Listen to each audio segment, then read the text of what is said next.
All right, we finally went and bought Shelby her very own truck, and we bought the trailer too. Big shout out to Derek. Thanks, Derek. So this is her new rig. Whoa.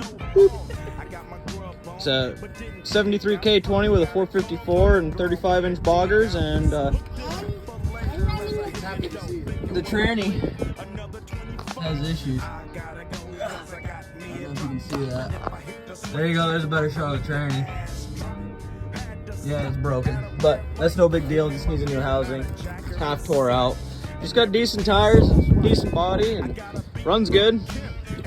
So she's gonna race it. So stay tuned. We'll keep you updated on what's going on.